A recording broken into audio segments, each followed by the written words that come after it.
day and welcome to the New Mountain Finance Corporation's second quarter 2025 earnings conference call. All participants will be in listen-only mode. Should you need assistance, please signal a conference specialist by pressing the star key followed by 0. After today's presentation, there will be an opportunity to ask questions. To ask a question, you may press star, then 1 on your telephone keypad. To withdraw your question, please press star, then 2. Please note this event is being recorded. I would now like to turn the conference over to John Kline, President and CEO. Please go ahead. Thank you, and good morning, everyone. Welcome to New Mountain Finance Corporation's second quarter 2025 earnings call.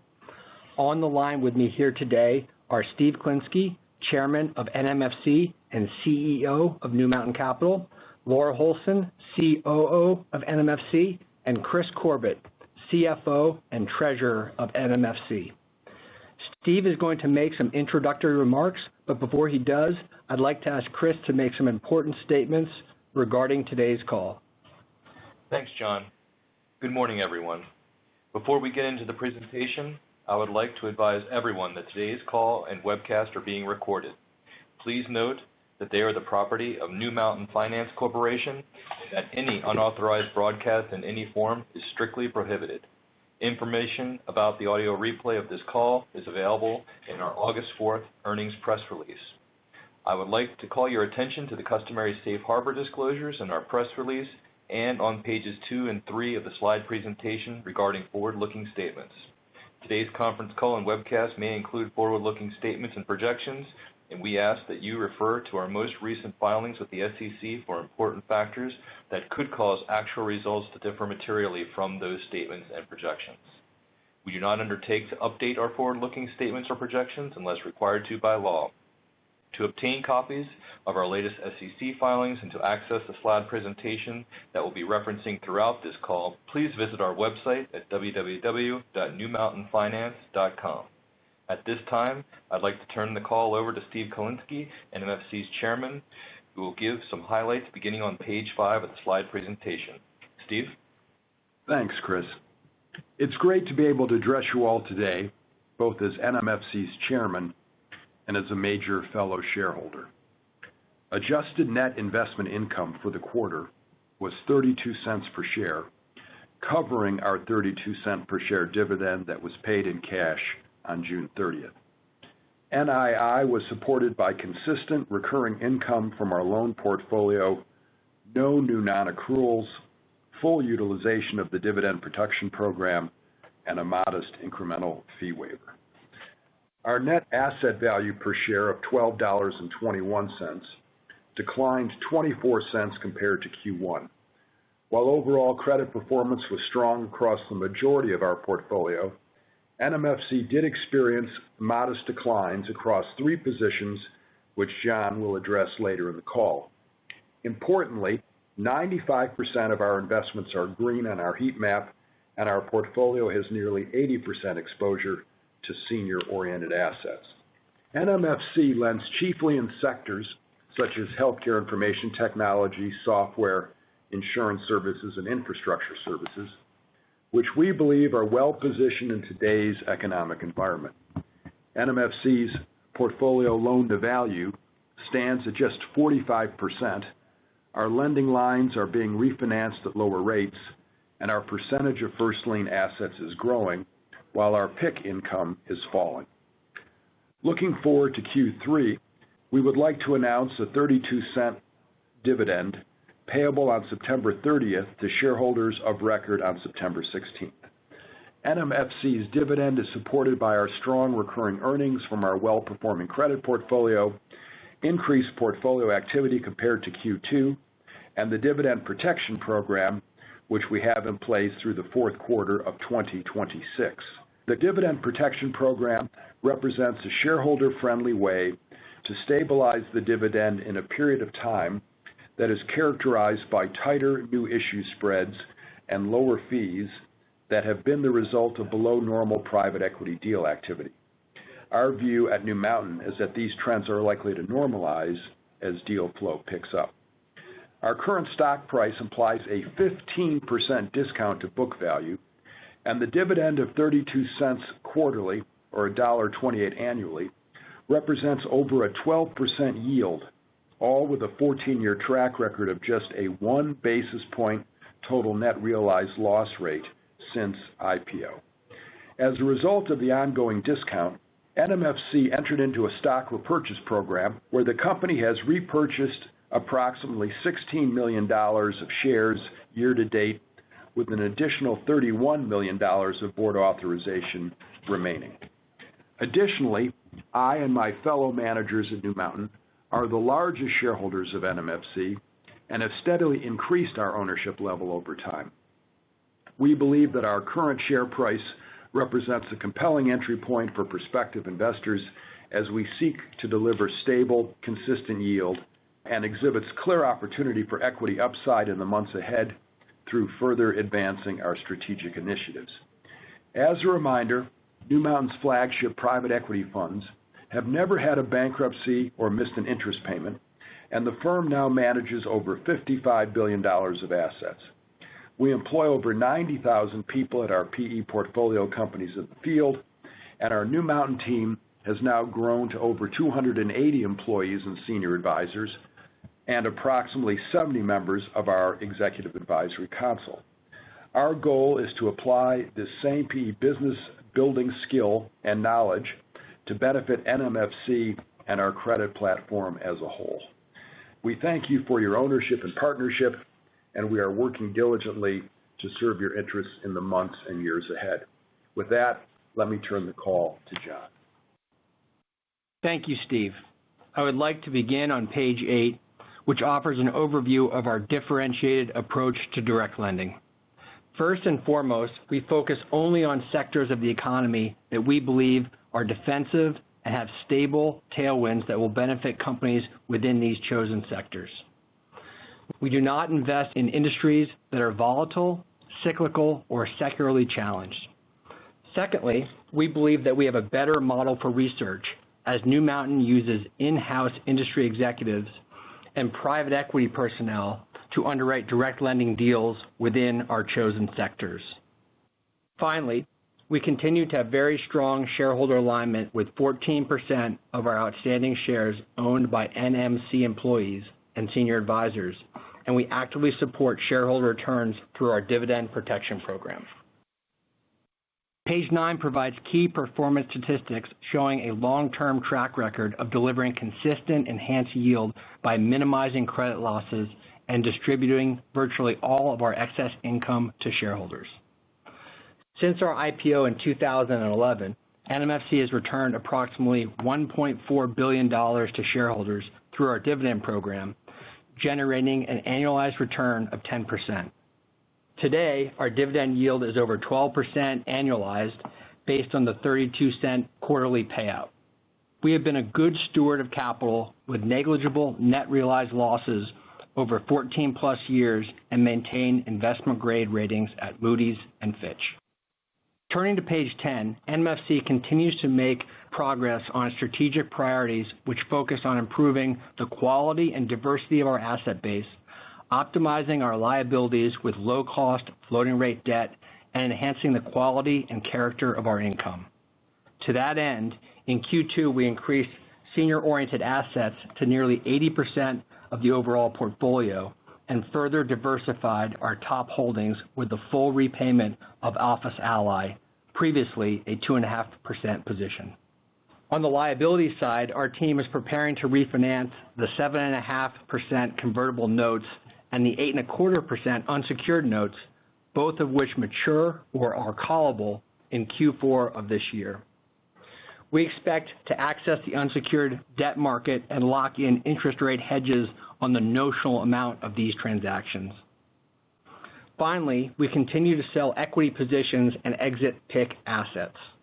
In Q2, we monetized NMFC's $15 million position in Office Ally's common equity and received a full repayment on our position in Arcos preferred shares, including all previously accrued PIK.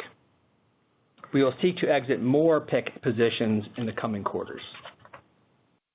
As shown on pages 11 and 12, the internal risk ratings of our portfolio decreased slightly during the quarter, with approximately 95% of the portfolio rated green. At the margin, we did see a few select names migrate down on our rating scale, representing $79 million, or less than 3% of the portfolio. Perhaps the most notable movement was the migration from yellow to red of a consumer products company in the portfolio. While this company is still current on its interest, its performance has been significantly impacted by tariffs on its predominantly China-oriented supply chain and will need liquidity support before year-end. It's worth noting that NMFC's loan is at the top of the capital structure and there is no material debt ahead of our position. Despite the modest negative move in overall risk ratings, our most challenged names, marked orange and red, represent only 2.1% of NMFC's fair value, making them a small part of the portfolio. Turning to page 13, we provide a graphical analysis of NAV changes during the quarter, resulting in a book value of $12.21, a 24-cent decline compared to last quarter.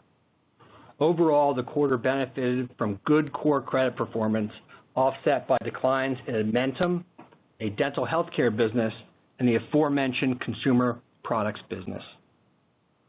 Edmentum continues to deliver steady operating performance. However, there is debt and preferred equity that is accreting senior to our common equity position, which is pressuring our valuation.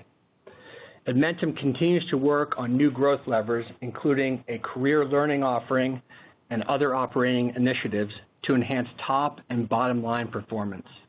We have started to see M&A activity pick up in the sector and believe Edmentum remains an attractive and well-positioned platform. The dental business has faced challenging labor inflation against the backdrop of lower patient volumes combined with price pressure. The company's financial sponsors have given the business a meaningful liquidity runway to improve operations and have made management changes that we hope will catalyze better execution. Page 14 addresses NMFC's non-accrual performance. On the left side of the page, we show that non-accruals continue to be very low, with only $38 million, or 1.2% of the portfolio on non-accrual. On the right side of the page, we show our cumulative credit performance since IPO. During that time, NMFC has made $10.2 billion of investments while realizing losses, net of realized gains, of just $16 million over the course of our history as a public company. On page 15, we present NMFC's consistent returns over the last 14 years. Cumulatively, NMFC has earned over $1.4 billion in net investment income while generating only $16 million of cumulative net realized losses and only $138 million of cumulative net unrealized appreciation, resulting in nearly $1.3 billion of value created for shareholders. While the realized loss rate remains very strong, we as a management team are focused on reversing the unrealized appreciation within the existing portfolio. I will now turn the call over to our Chief Operating Officer, Laura Holson, to discuss the current market environment and provide more details on NMFC's quarterly performance. Thanks, John. While deal activity remained constrained in Q2, given tariff and regulatory uncertainty, we have seen an increase in deal volume over the past several weeks. A combination of IPOs, take privates, as well as general LBO activity indicates an unfreezing of the post-Liberation Day markets. The pipeline of potential PE exits remains exceptionally full given the extended hold times for many PE-owned assets. The pressure to both deploy dry powder and return capital to LPs are key drivers of sponsor activity. As some of the headline noise stabilizes, we think the remainder of the year could be a productive period for LBO activity. We believe direct lending remains an attractive asset class in today's market and continues to provide good risk-adjusted returns relative to other asset classes, including the syndicated loan market, which has continued to experience meaningful repricing waves. Direct lending spreads, while tighter than 12 months ago, have largely stabilized. we have particularly noted the lack of dispersion in pricing based on both asset quality and asset size. Most unitranche loans are pricing at the SOFR plus 475 to 525 range, even for slightly lower quality or smaller companies. While we continue to find opportunities in our defensive growth verticals where we can make loans that attach $1 in the capital structure at 9 to 10% unlevered returns, our underwriting bar remains higher than ever, and our pass rate on deals has increased. Deal structures generally remain compelling, with significant sponsor equity contribution representing the vast majority of the capital structures. Page 17 presents an interest rate analysis that provides insight into the effect of base rates on NMFC's earnings. The NMFC loan portfolio is 86% floating rate and 14% fixed rate, while our liabilities are 49% floating rate and 51% fixed rate.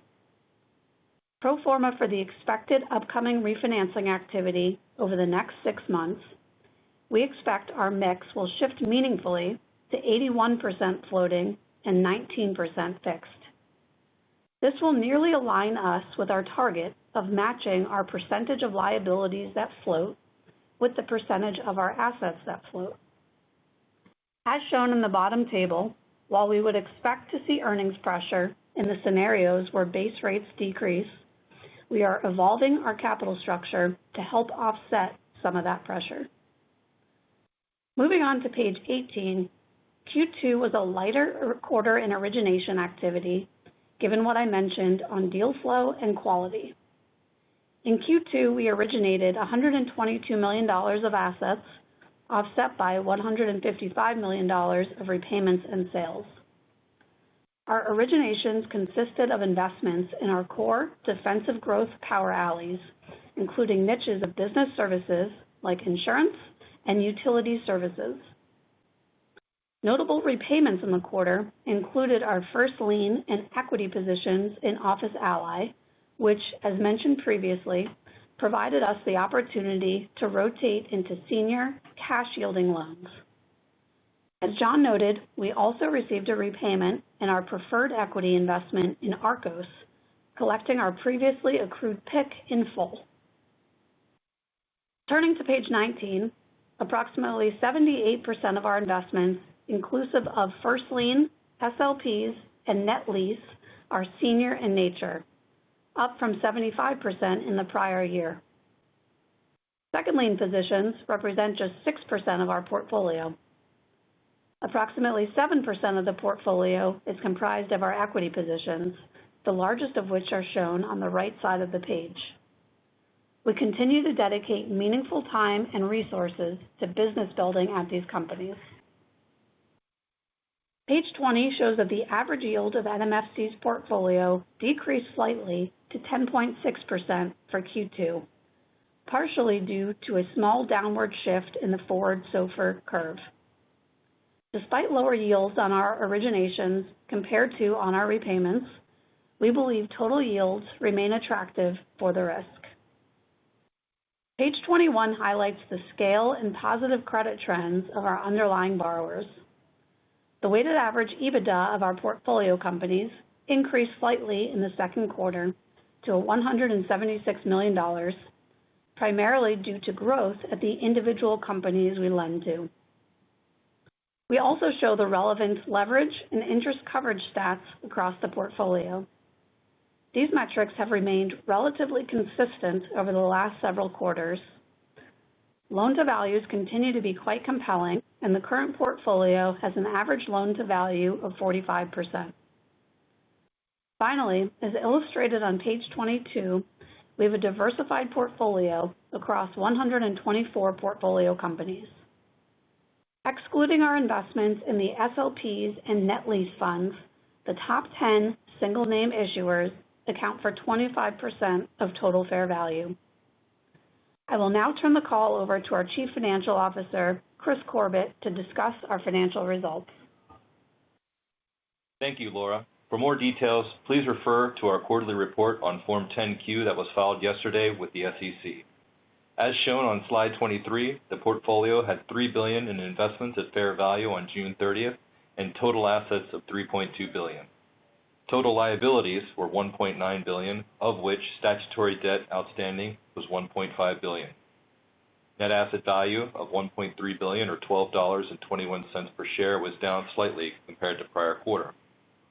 At quarter end, our statutory debt to equity ratio was 1.17 to 1 and 1.13 to 1 net of available cash on the balance sheet, which is in the middle of our target range of 1 to 1.25 times. On slide 24, we show our quarterly income statement results. For the current quarter, we earned total investment income of $83 million, a 12% decrease over prior year. Total net expenses of $49 million decreased 13% versus prior year, inclusive of the fee waiver previously mentioned. Our effective incentive fee rate for the quarter was 13.5%. Our adjusted net investment income for the quarter was 32 cents per weighted average share, which covered our Q2 dividend. Slide 25 highlights that 95% of our total investment income is recurring in the second quarter. On the following page, you can see that over 80% of our investment income was paid in cash and 14% was PIK income from positions that included PIK from inception to best enable these borrowers to execute on their strategic growth plans. Only 3% of investment income is driven by modified PIK from an amendment or restructuring. Importantly, investments generating non-cash income during the second quarter are marked at a weighted average fair market value of 96% of par, and 92% of this income is generated from our green-rated names. In the second quarter, we collected $8 million of PIK income, primarily associated with the aforementioned Arcos preferred share repayment. We continue to make progress in monetizing PIK income and see continued opportunities to do so in the coming quarters. Turning to slide 27, the red line shows the coverage of our dividend. For Q3 2025, our Board of Directors has again declared a dividend of 32 cents per share. On slide 29, we highlight our various financing sources and diversified leverage profile. Taking into account SBA guaranteed debentures, we have $2.9 billion of total borrowing capacity with nearly $1.1 billion available on our revolving lines, subject to borrowing base limitations. This more than covers our unfunded commitments of $262 million, as well as all of our near-term bond maturities. Looking forward to the remainder of 2025, the facilities outlined in red represent opportunities we see to refinance and either maintain or potentially reduce our cost of financing in the near term. We believe this contrasts with the industry, which faces an increased cost of financing as debt issued in 2020 and 2021 mature. Finally, on slide 30, we show our leverage maturity schedule. We continue to ladder our maturities and have sufficient liquidity to manage upcoming maturities in 2025 and early 2026. Notably, over 67% of our debt matures in or after 2027, with near-term maturities representing an opportunity to continue to access the investment-grade bond market. With that, I would like to turn the call back over to John. Thank you, Chris. In closing, we once again would like to thank all of our stakeholders for the ongoing partnership and support, and look forward to speaking to you again on our next call in November. I will now turn things back to the operator to begin Q&A. Operator? Thank you. To ask a question, you may press star, then one on your telephone keypad. If you're using a speakerphone, please pick up your handset before pressing the keys. If at any time your question has been addressed and you would like to withdraw your question, please press star, then two. The first question comes from Finian O'Shea with Wells Fargo. Please go ahead. Hey everyone, good morning. A question on the healthcare names. I know you highlighted the dental downgrade. It sounds idiosyncratic, but seeing if there's any industry headwinds there when noticing there are a couple more healthcare names on your slide 33 that are downgraded on a business characteristics perspective. And then sort of another add-on there, Alliance Animal Health, one of your larger names, it continues to hold up well. We're seeing some challenges across the veterinary the vet industry and seeing if these sort of headwinds relate to that as well. Thank you.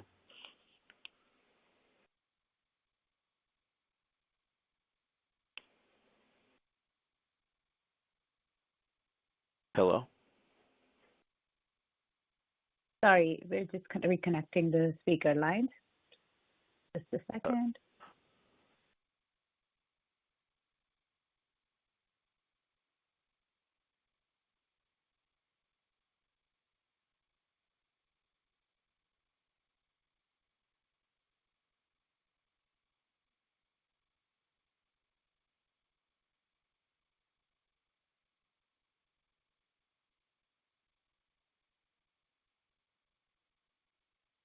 Are you able to hear us? Yes. Okay. Great. Yeah, Sorry about that, yeah, Finn. sorry, technical difficulties over here. No. But just starting Did on you hear the question or? I did, yes, thank you. Okay. Just starting on the dental side and physician, business practice businesses, generally speaking, that is a sector that, we've studied a lot at the firm level. It does have some good secular tailwinds when we think about, just some of the demographics and the acyclicality of a lot of those underlying niches. But I think, as we've owned businesses in the space, as we've invested in many, over the years as well, I think, some of the learnings around that sector in particular is, number one, just at the top line, it's a business that, you don't have a lot of pricing levers to pull, right? When you think about just reimbursement, and, that's just not a lever that really is available, despite the fact that there are some good volume trends in many of these underlying sectors. And then I think more importantly on the expense side, it's a business that's very operationally intensive and does, really require excellent execution when you think about just managing the expense base, and it does have a decent amount of operating leverage in these businesses. So as we've kind of lived with this sector and gotten deeper on it, it is one that's very management sensitive also. And so it's an area that we've spent less time on as of late. When talking about the specific one that we downgraded, it is a bit more idiosyncratic. We don't think, in general, we're seeing, headwinds across the space writ large, but certainly, as I said, because of how operationally intensive it is, it does require very specific execution. And therefore, just as a lender, it's not a space that we've been prioritizing on a go-forward basis. But that really is the one that, we did downgrade, again, for some idiosyncratic reasons that John alluded to, specifically around just some underperformance on the volume side, but not necessarily a trend that we think is impacting overall. But again, just on a go-forward basis, less of a focus for us as we originate new deals. And then switching gears to the veterinary side of things, again, another space that has a lot of good secular tailwinds, things that we like about it, just more people are getting pets, these pets are living longer, there's more types of procedures and things that you can do to help pets. So again, a lot of good things here. And then the additional benefit versus maybe the dental space is that, you don't have that limitation from a top line perspective because it's typically cash pay, no reimbursement risk, et cetera. So there's a lot of things here that we do like about this space. You mentioned Alliance Animal Health in particular. It is one of our larger positions. It is, generally speaking, we feel like that space is performing quite well overall. We have seen some volume trends, not on that company in particular, but just in general in the industry, come off a little bit from what the COVID peak was. A lot of people got puppies and kittens during COVID, and those pets go to the vet 3 to 4 times in their first year of life, and then it's more like once a year thereafter. But as those pets age, we will expect to see the other side of that from a volume perspective. But again, more levers here, a little less execution intensive, and it's a space that we like quite a bit.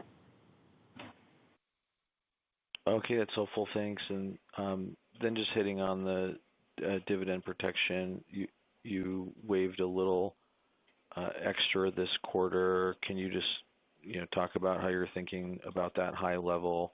I know there are a few levers that you outlined to improve NOI, but there's headwinds as well, of course. So seeing how you're kind of thinking about this during the protection program and after. Thanks.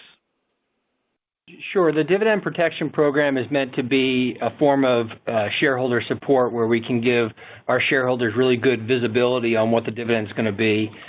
We've had this in place for a while, and we're committed to keeping the program in place through the end of 26. So very shareholder friendly. And we are in an environment, as you know, where spreads have come off a little bit, OIDs have come off or are actually higher than they were.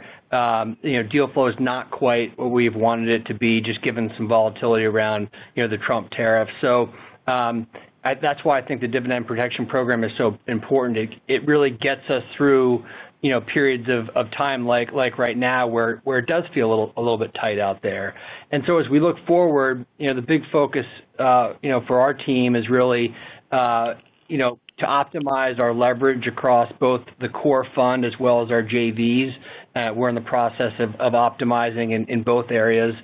We do see better velocity, which is good for fee income in Q3 and Q4, and that really dovetails with more activity that we see in our pipeline right now. So that's a real positive.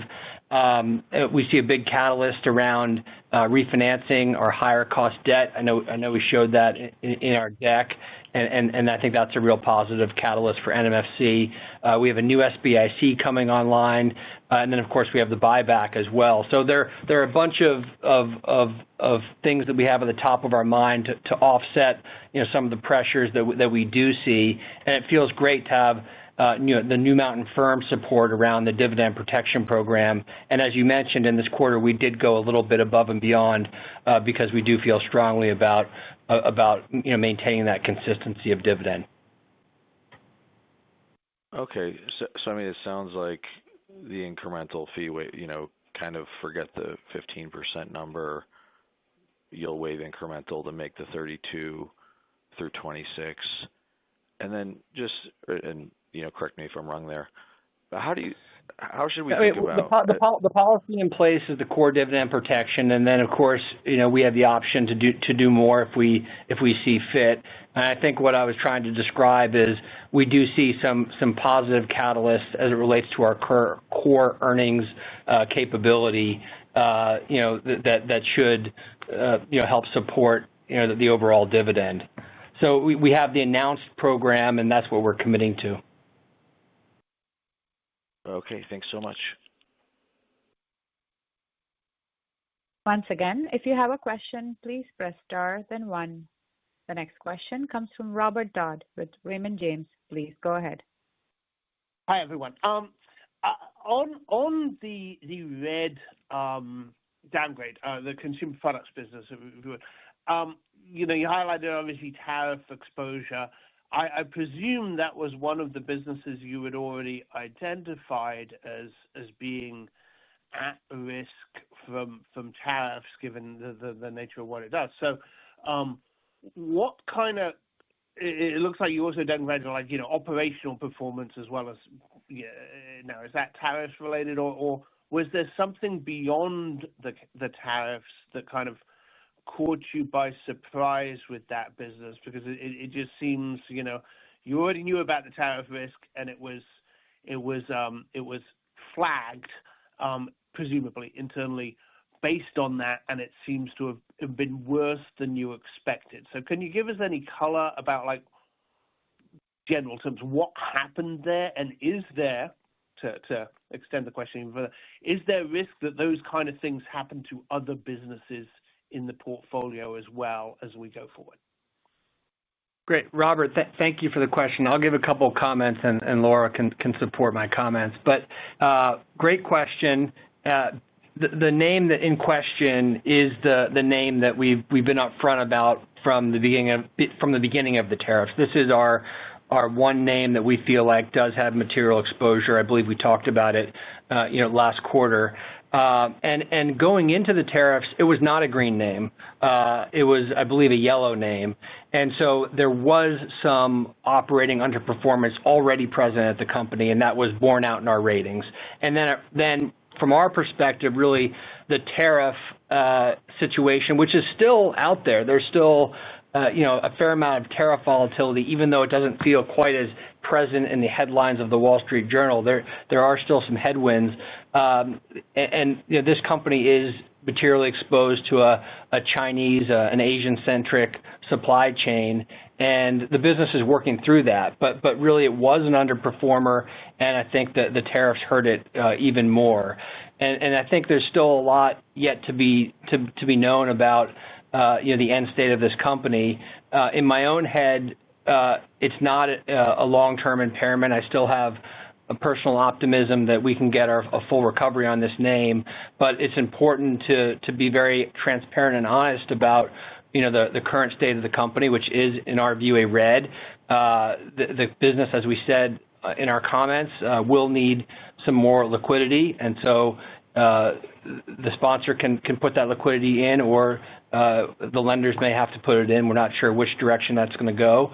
But over a long period of time, or a longer period of time, we do feel like there's plenty of opportunity for this business to recover, full par. But the fair value has been moved lower, and we do have it as a red. And only the other thing to add, just to your question about, is there a risk of, was this a surprise, and is there risk of any others kind of surprising news from a tariff perspective? As John said, this is one that we flagged last quarter, but we did not move the risk rating at that point, just given the massive amount of uncertainty at that particular moment. But now that even though it's not totally certain, we have a little bit more of a view as to what the tariff impact is likely to be. But from the rest of the portfolio perspective, we've continued to refresh perspectives on tariff exposure, and we continue to think that otherwise, it's very minimal, across the rest of the portfolio. Got it. Thank you.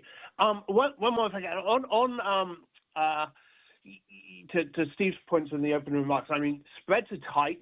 The house view seems to be that is likely to normalize. Obviously, it does. Even if origination spreads widen, it takes a while, depending on, to your point, John, velocity of activity. It takes a while for that to progress through the full portfolio, and then you've got a lot that you're doing on the optimization of the liability side as well. I mean, given the time frame that you've committed to on the dividend protection program, end of 2026, do you think you can complete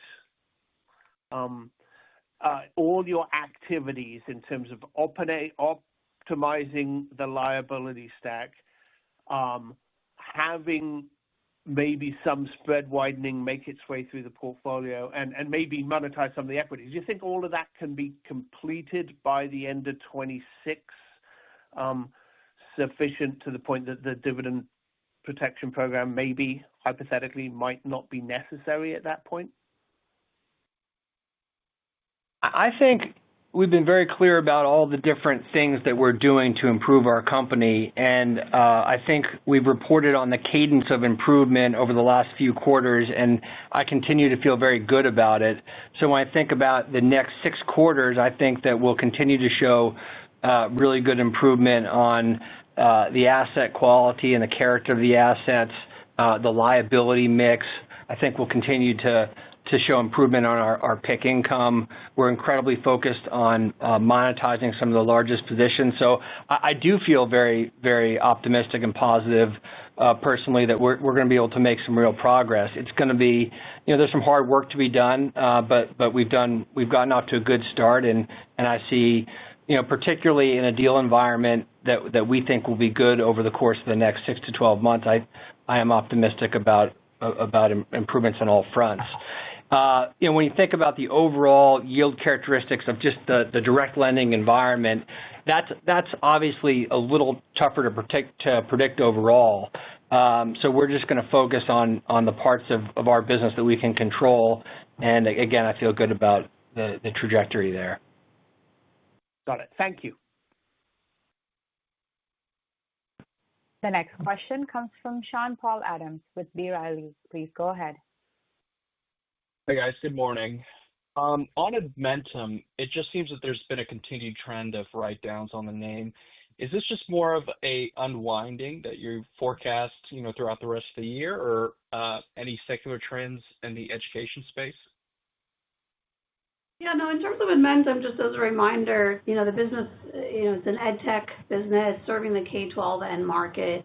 I think the market is very much there, right? There's more learning loss than ever, right, on the heels of COVID. We think the company remains well positioned in that market to address some of that learning loss.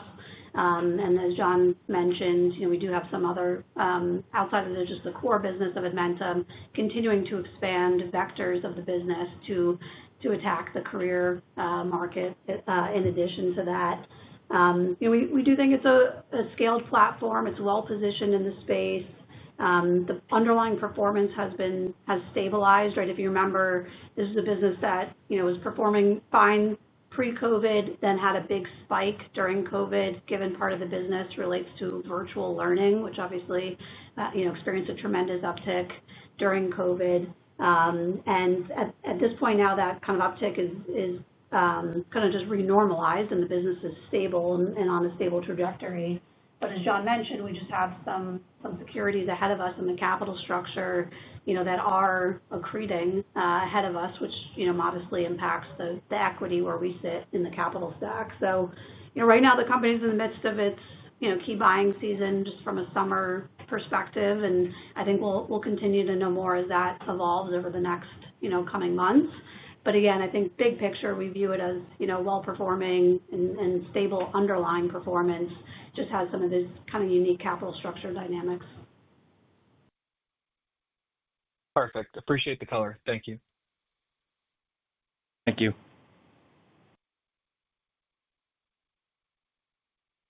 This concludes our question and answer session. I would like to turn the conference back over to John Klein for any closing remarks. Please go ahead.